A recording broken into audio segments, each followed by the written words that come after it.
ศรัทธาญาติโยมท่านสาธุชนคนดีทั้งหลายทุกท่านปิกมาอยู่ด้วยกันแถมช่วงสุดท้ายขณะนี้เวลา 19:31 นาทีปิกมาอยู่ด้วยกับญาติโยมท่านสาธุชนคนดีทั้งหลายในรายการสารธรรมยามค่ำรายการสารธรรมยามค่ำดำเนินรายการโดยอาตมภาพพระครูอภิวัฒนวิกรมวัดปากดังเจริญตำบลดอยหล่ออำเภอดอยหล่อจังหวัดเชียงใหม่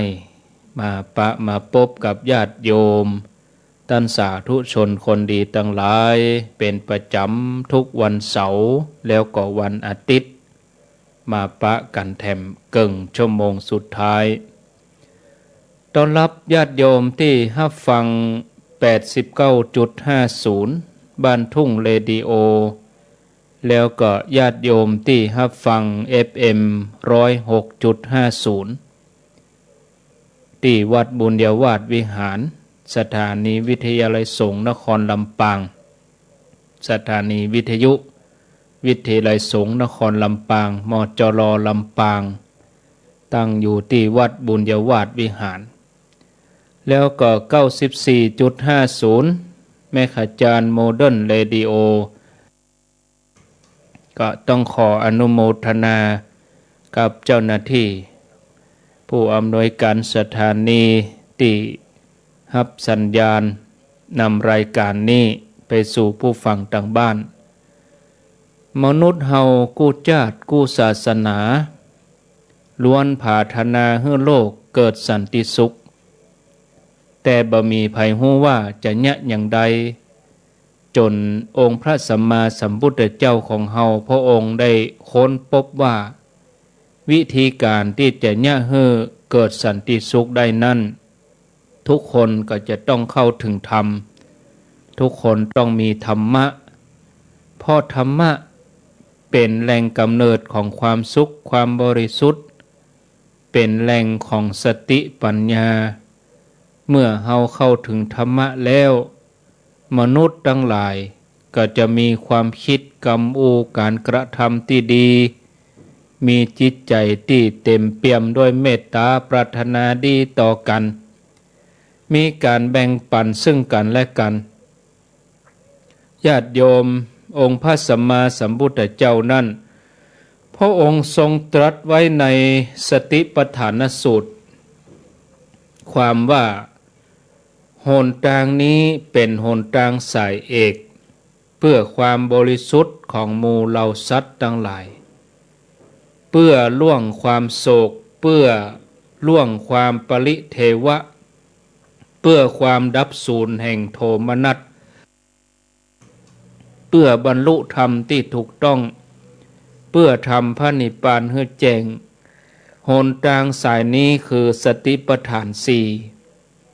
มีการพิจารณาหันกายในกายเวทนาในเวทนาจิตในจิตธรรมในธรรมเมื่อมีความเปลี่ยนแล้วมีสติสัมปชัญญะก็กำจัดอวิชชาคือความบ่ฮู้องค์พระสัมมาสัมพุทธเจ้าพระองค์สั่งสอนสัตว์โลกให้ปฏิบัติตามหลักสติปัฏฐานสี่สรรพสัตว์ทั้งหลายก็จะต้องมีความหมดจดจากกิเลสกว่าที่จะไปถึงที่นั่นจุดนั้นก็จะต้องทำความเพียรให้แก่กล้ามีสติสัมปชัญญะแล้วก็บ่ยินดียินร้ายบ่ยึดติดอันอย่างอันใดในโลกเพราะว่าของกูสิ่งกูอย่างในโลกนี้ล้วนตกอยู่ในกฎของพระไตรลักษณ์คืออนิจจังทุกขังอนัตตาบ่เที่ยงเป็นทุกข์เป็นอนัตตานั่นสรรพสัตว์สรรพสิ่งนี่ญาติโยมมีการเปลี่ยนแปลงตลอดเวลาเกิดขึ้นตั้งอยู่เสื่อมสลายไปในที่สุด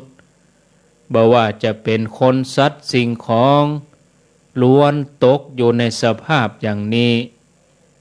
ที่พระองค์ทรงสอนอย่างนี้ก็เพื่อให้เฮาบ่ติด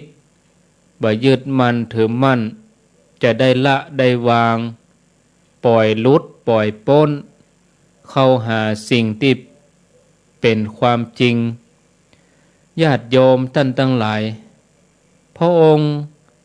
สอนให้เฮาทั้งหลายพิจารณาหันกายในกายคือการพิจารณาเข้าไปเรื่อยๆเมื่อใจปล่อยวางโลกภายนอกปล่อยวางสิ่งภายนอกกายแล้วจิตของเฮานั่นก็จะหลุดพ้นพระองค์สอนให้เฮาหันกายในกายเป็นอย่างนี้ญาติโยมท่านสาธุชนทั้งหลายการที่เฮาจะหันกายเนี่ยเฮาต้องฝึกใจมีวิธีเดียวต่ออันคือฝึกใจให้หยุดนิ่ง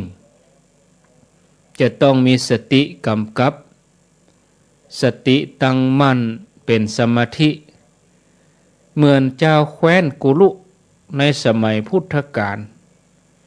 จะนำมาเล่าให้ญาติโยมเขาทั้งหลายได้ฟังเจ้าแคว้นกุลุนี่นะเขามีจิตใจเข้มแข็งสภาพภูมิอากาศก็สบายในภาษาธรรมห้องว่าสัปปยะคือเหมาะสมสบายกูยังก็เลยสามารถฟังธรรมได้อย่างลึกซึ้งพระผู้มี ขออภัยพระผู้มีพระภาคเจ้าพุทธองค์หันความพร้อมของเจ้ากุลุพระองค์ก็เลยแสดงสติปัฏฐานสูตรให้เจ้าเมืองกุลุฟังเจ้าเมืองกุลุตั้งก็ตั้งสติเจริญสติปัฏฐานสูตรเจริญสติปัฏฐานเป็นปกติคือการตั้งสติมันพิจารณาสิ่งทั้งหลายฮือหูหันเต้าตันตามความเป็นจริงแม้กระทั่งคนหับใจคนงานพ่อกะแม่กะเข้าหากันกับก็เรื่องสติปัฏฐานบ่ว่าจะไปต่าน้ำไปตีในเจ้าบ้านเจ้าเมืองเขาทั้งหลายบ่เรื่องไร้สาระเลยแต่เรื่องสติปัฏฐานถ้ามีไผมาถามว่าท่านยังใส่ใจในการเจริญสติปัฏฐานตลอดเวลาก็ถ้าคนใดคนหนึ่งตอบว่าบ่ล่ำได้ปฏิบัติก็จะถูกตำหนิติเตียนว่าชีวิตนั้นเปล่าประโยชน์แม้มีชีวิตอยู่ก็เหมือนตายไปแล้วขอให้อย่าได้ประมาทเขาทั้งหลายเจ้าเมืองกุลุนี่นะเจริญสติปัฏฐานทำกันตั้งแต่คนใหญ่เหล่าอ่อนทำกันทุกเพศทุกวัยถ้าจะต่อว่ายังใส่ใจสติปัฏฐานอยู่เนี่ยเจ้ากุลุก็จะชื่นชมสรรเสริญว่าชีวิตประเสริฐแล้วประเสริฐแล้วนับว่าเป็นบุญเป็นลาภอันดีที่ได้เกิดมาเป็นมนุษย์ได้พบพระพุทธศาสนาชีวิตบ่มีว่างเปล่าท่านผู้ฟังทั้งหลายบ่เพียงแต่เจ้ากุลุที่เกิดมาเป็นมนุษย์ตัวอันนะสัตว์ทั้งหลายก็ยังเจริญสติปัฏฐานว่าญาติโยมเนอะตั้งแต่การเจริญสติปัฏฐานแม้แต่สัตว์เดรัจฉานก็ใส่ใจในการเจริญสติปัฏฐานเหมือนกันทีนี้ก็มีนกตัวหนึ่งนะศรัทธาญาติโยมคนนั่นเอามาฝึกนะเป็นนกแขกเต้าคนเอามาเลี้ยงสอนให้ฟังภาษาคนภาษาคนทีนี้ก็มีนักฟ้อนนักรำก็เอานกแขกเต้าที่ฝึกมาเรียบร้อยเนี่ยเอาไปทำมาหากินตัวเอาไปแสดงเนาะอันนี้ก็อาศัยอยู่ที่สำนักของนางภิกษุณีมีเตื้อหนึ่งนักฟ้อนนักรำคนนี้ไปเปิดทำการแสดงที่เมืองอื่น ก็ลืมลูกนกละไว้สามเณรลีก็เลยเอามาเลี้ยงก็เลยตั้งชื่อนกแขกเต้าตัวนี้ว่าพุทธลักขิตวันหนึ่งนกแขกเต้าตัวนี้บินไปที่เบื้องหน้าพระมหาเถรีคือภิกษุณีนี่ภิกษุณีก็อู้กับมันว่าเจ้ายังใส่ใจในการทำภาวนาอันยังพ่องกอลูกนกแขกเต้าตัวนี้ก็ตอบว่าบ่มีอันยังเลยแม่ภิกษุณีมหาเถรีก็สอนให้นกแขกเต้าตัวนี้ว่าเจ้านี่เป็นผู้ที่อยู่ในสำนักของนักบวช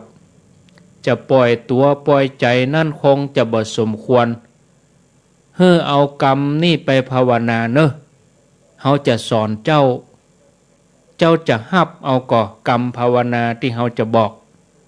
นกแขกเต้านี่ก็ว่าเอากะฮับเอาว่าตัวว่าอัฐิอีนะอัฐิก็แปลว่ากระดูกนะตั้งแต่วันนั้นมานี่ลูกนกแขกเต้านี่ก็ฟังกรรมภิกษุณีมหาเถรีเนาะบอกว่าจะบินไปที่ไหนก็ต้องคำว่าอัฐิกระดูกตลอดนะเจ้าวันหนึ่งขณะที่นกแขกเต้านี่กำลังเกาะอยู่ที่ประตูเพื่อจะรับแสงแดดอ่อนปรากฏว่าหุงนะญาติโยมแหลวหรือว่าเหยี่ยวเนี่ยพญาเหยี่ยวหรือว่าหุงตัวใหญ่หันใส่นกแขกเต้าหุงตัวนี้ก็บินโฉบเอาไปเลยบรรดาสามเณรลีก็ปากันเอิ้นห้องบอกว่าพุทธลักขิตโดนเหยี่ยวโฉบไปเสียแล้วภิกษุณีก็ดีสามเณรลีก็ดีช่วยกันเอาก้อนหินขว้างพ่องก็ตบมือไล่ตัวจนในที่สุดเหยี่ยวตัวใหญ่ตัวหลวงนี่ก็สวะปล่อยลูกนกออกมาสามเณรลีก็เอานกแขกเต้านี้ไปให้ภิกษุณีมหาเถรีภิกษุณีมหาเถรีก็ถามว่าพุทธลักขิตขณะที่เจ้าโดนเหยี่ยวฉบไปหย่ามไปนี่เจ้ากึดอันหยังกึดกลัวกึดเจ็บก็นี่ลูกนกแขกเต้าก็ว่าก็บ่ได้กึดอันหยังแม่กึดกะกรรมที่แม่บอกนะอัฐิมีก้ากระดูกออกมาเนี่ยกองกระดูกออกมาบะเมินบะนานก็กระดูกนั่นก็เรี่ยราดไปที่ไหนบ่ฮู้กระจัดกระจายภิกษุณีมหาเถรีก็สาธุดีแล้วพุทธลักขิตอันนี้เนี่ยเป็นปัจจัยแห่งความสิ้นไปแห่งภพของเจ้าละเนอนี่ท่านผู้ฟังจากเรื่องที่เล่าให้ฟังนี่เฮาลองกึดพอนะแม้แต่สัตว์เดรัจฉานที่อยู่ในแคว้นกุลุก็ยังเจริญสติได้เพียงขนาดนี้บ่ยอมประมาทแม้ในชีวิตจะมีมรณะภัยเพราะจะตายนั้นแล้วอยู่ในกรงเล็บของเหยี่ยวเฮานี่ก็เฮาเกิดมาเป็นมนุษย์เฮาเกิดมาเป็นคนนี่เนาะมีชีวิตที่ประเสริฐกว่าสัตว์2 เท้า 4 เท้านะเฮามีสติปัญญาสามารถทำความดีได้เต็มที่กว่าจาดจันที่เป็นเดรัจฉานเฮาก็ควรจะดำเนินชีวิตอยู่ด้วยความประมาทเนอะพุทธองค์สอนให้เฮาพิจารณาความเสื่อมของสังขารดูเนาะเป็นธรรมดาว่าที่กูคนเฮาจะต้องปะบอกว่าพระว่าโยมนะบอกว่าป่อใจบอกว่าแม่ยิ่งบอกว่าเราอ่อนคนใหญ่นะในกำเนิดทั้งสี่นะกำเนิดทั้งสี่มีอย่างพ่องสังเสทชะเนี่ยสัตว์ที่เกิดในที่ชื้นในที่สกปรกโสโครกเนาะ หมู่นอนอย่างกะหมู่นอนทั้งหลายเกิดกับเชื้อโรคอัฏฐชะอันทัชชะเกิดในไข่หมูไข่ที่เป็นไข่เป็ดไก่นกอย่างมูเนี่ยหมูกบหมูอย่างมูนี่เกิดในไข่ชลาพุชะสัตว์ที่เกิดในคันอย่างมนุษย์เรานี่เกิดในคันงัวควายนี่เกิดในคันโอปปาติกะคือว่าพุทธขึ้นมาโตทันทีเนี่ยเกิดทั้งสี่นี่ญาติโยมทั้งหลายตายก็บ่ต้องไปมีเจื้อบ่เหลือซากปรากฏโอปปาติกะนี่เทวดากาสัตว์นรกกานี่แม้แต่วัตถุสิ่งของทั้งหลายนี่เนาะตึกบ้านต้นไม้ภูเขาเหล่ากาทุกอย่างก็ล้วนต้องเสื่อมสลายไปหมดเนี่ยญาติโยมเขาเคยไปเอี่ยวแพะเอี่ยวป่าบางทีเขาไปกดโดยสูงบ่สูงยังไปหั่นใส่เปลือกหอยยังไปหั่นใส่หอยมันมีอย่างบนปุ่นแสดงว่าดอยหม่อนนั้นเคยอยู่ปื้นทะเลหรอกนี่มันเปลี่ยนกันไปเปลี่ยนกันมาอย่างนี้กี่ล้านปีแล้วบ่ฮู้ว่าเนาะจาบดีกับลูกอุกกาบาตลงมาปุ้มก็อันที่มันอยู่ทะเลมันก็สะเด็นไปอยู่บนดอยบนกันเนาะมันบัดเตียงโลนี่เนี่ยถ้าเฮามันนึกถึงความบัดเตียงอย่างประเด็นนี้มันสังขารเฮาก็บัดเตียงเวลามันก็บัดเตียงก็เด้ก็อย่าหมดเฮาเอาตัวนี้มาพิจารณาเฮาก็จะมีสตินะมีสติเตือนตัวเองในการดำเนินชีวิตอยู่ด้วยความประมาทเฮาก็จะมีความขยันมันเพียรในการทำความดีมันเจริญสติปัฏฐานเฮือหันกายในกายเวทนาในเวทนาจิตในจิตธรรมในธรรมปฏิบัติไปอย่างนี้เลยจนที่สุดแล้วญาติโยมทั้งหลายเฮาก็เข้าถึงเป้าหมายของชีวิตฉะนั้นควรขยันหมั่นเพียรสั่งสมทำความดีถ้าเป็นฆราวาสญาติโยมผู้ครองเรือนก็ทำงานกันไปควบคู่กับการทำใจงานตั้งใจเฮาก็มีงานตั้งบ้านนี่เฮาเสร็จสัดเรียบร้อยมีเวลาเข้างานมีเวลาเลิกงานแต่งานตั้งใจนี่นะญาติโยมทำได้ทุกขณะกู้กันไปได้ทำได้ตลอดเวลาบอกว่าจะอยู่อิริยาบถใดยืนเดินนั่งนอนทำภารกิจอันใดเฮาก็สามารถฝึกใจของเฮาได้ตลอดเวลาฉะนั้นญาติโยมเวลามันเหลือน้อยไปแล้วบัดเดี๋ยวนี้นะวันที่21แล้วเนี่ยเหลือเวลาแห่ง10 วันก็หมดเดือนพฤศจิกายนแล้วก็เหลือเวลาแห่งเดือนเดียวปี64ก็จะจากเฮาไปญาติโยมถ้าเฮาตั้งใจทำปฏิบัติกันสม่ำเสมอท่านผู้ฟังบอกว่าเฮาจะมีภารกิจมากมายนักน้อยต่อได้ก็ตามเฮาจะบ่เอาเรื่องราวต่างๆที่เป็นเรื่องเล็กเรื่องน้อยมาเป็นข้ออ้างแล้วก็เลื่อนเวลาตัวเองไปเตื้อบ่ทำเตื้อบ่ฟังเตื้อบ่ปฏิบัติเตื้อนะเฮาก็จะเสียโอกาสในการที่จะเข้าถึงธรรมขอให้ตั้งใจกันทุกวันนะศรัทธาญาติโยมเนาะ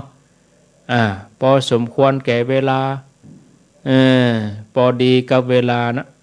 เสาร์หน้าเฮาก็มาปะกันแต่ใหม่เนาะพ่อแม่ศรัทธาญาติโยมทั้งหลายเอาละพอสมควรแก่เวลาพอสมควรนะญาติโยมก็จะได้โทรมาใน10 นาทีสุดท้ายอาตมาก็จะห้างเวลาให้สถานีเปิ้นเหียสัก 2-3 นาทีเปิ้นจะได้เอาสัญญาณเข้ารายการต่อไปไผจะอู้จาสนทนาก็ขอเจริญพรป้อที่อยู่เกาะคาแต่กี้จะโทรมาก็ได้เนอะที่อยู่เกาะคานะจะฟังหมูนะแต่โทรเวลานี้ก็โทรเนาะเปิดโอกาสให้แล้วเจริญพรว่าสาเจ้าโทรจากไหนรายงานตัวบุญโดยบนโดย แม่บัวเขียว แม่บัวเขียวฟังสถานีหยังได้อันนี้ได้ยีวันนี้บ่ได้ อ๋อวันนี้ลุงดมของลุงดม ได้ฟังของลุงดม ถ้าว่าบ่มีฟ้ามีฝนหยังเปิ้นก็ฮับกู้เสากู้ติดอ่ะของปอดมเนอะโมทนาหนาวโอ้คนน้อยเวลาน้อยเจริญปอนติดแล้วบ่าอู้สายใหม่มา0998366322เจริญปอนโทรจากไหนรายงานตัวก็อันนี้เนี่ยสิมันอันลำปางเนื้ออำเภอเมืองลำปางบ้านนี่หยังอ่ะอำเภอบ้านหยังบ้านนากวมอำเภอเมืองลำปางนากวมเมืองลำปางอนุโมทนาเอาคนน้อยแม่เวลาเหลือ5 นาทีเจริญปอนไอ้สัตว์เจ้าท่านพระครูเจ้าโทษจากที่ไหนตั้งใดจากลำปางเจ้าอะไรนาน้อยบ้านไหลนาน้อยบอกตำบลอำเภอเสร็จสัดเลยตำบลปงสันทองอำเภอเมืองจังหวัดลำปางไม่น้อยอุตุดีเจ้าอีกาบอกครบกาเนาะเจ้าปงแสนทองขอบคุณสาธุต่อไปเจริญปอนมาจัดการท่านพระครูครับก็หลวงน้อยว่าจะได้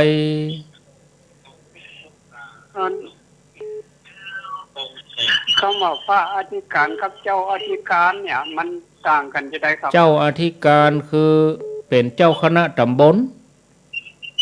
เจ้าพระอธิการเนาะอธิการคือเจ้าอาวาสมันยศของพระนี่ต้องอูยาวท่านพระครูมีเวลาอธิบายต้องอูยาวให้หน่อยมันเวลาจำกัดหรือเปล่าพระปลัดกาพระอันอย่างนั้นอย่างพระอันนั้นวัดกู่ท้องเนี่ยคนเป็นพระปลัดไปเผื่อพระอันสมุพระสมุนี่มันจำกว่าด่ะวันนาอธิบายกับมาพระปลัดว่าพระดีไปดีกาว่าพระชักพระเนี่ยโมทนาโอกาสหน้าก่อยมาอธิบายนอครับสาธุต้องมีเวลาก่อนเจริญปอนเปิ้นใครฮู้เนาะก็จะอู้ให้ฟังเจริญปอนจากที่ไหนจ้าไว้ตาเจ้าโทษจากตั้งใดรู้จักแม่น้อยค่ะโทกตำบลดงขายอำเภอเมืองจังหวัดลำปางเจ้าอำเภอเมืองลำปางฟังบุญญาวาสเนาะตำบลดงขายเจ้าโมทนาสายต่อไป0998366322เจริญปอนไปค่ะเจ้าอันนี้โทรจากที่ไหนฮะน้องแก้มบุ๋มน้องแก้มบุ๋มอยู่น้ำตกแม่กลางเนาะจะไหว้พระก่อวันนี้โทรมาให้กำลังใจตุลุงคือกำลังใจตุลุงดีละอยู่ดีมีสุขเนอะลูกเนอะเจ้าเจ้าถ้ามีเวลานักอะตุลุงจะสวดมนต์นะถ้าโทรช่วงแรกนี่ได้สวดมนต์น้องแก้มบุ๋มอันเที่ยกับโทรบัดดันเนาะถ้าที่เขาก็ให้การให้เราอ่อนเหมือนกัน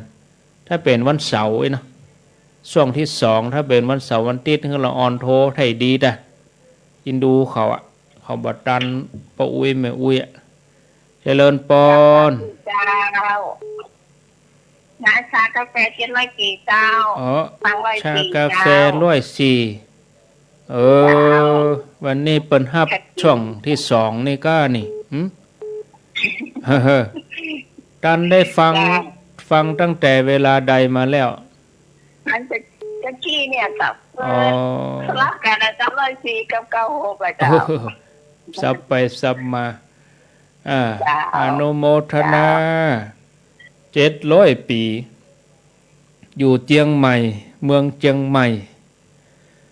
0998366322วันพุธก็ตี 3หมู่เจียงใหม่เนอะเจียงใหม่ละปูนจอมตรองเวียงหนองรองวันพุธตี 3เจริญปอนจากที่ไหนโทษจากตังใดจากบ้านไหลนาน้อยอำเภอเมืองลำปาง บ้านไหลนาน้อยอำเภอเมืองลำปางเนาะฟังคลื่นบุญญาวัดนั้นก็ชัดเจนดีดีแล้วดีแล้วก่อยมาปะกันแถมใหม่เนอะโชคดีโอ้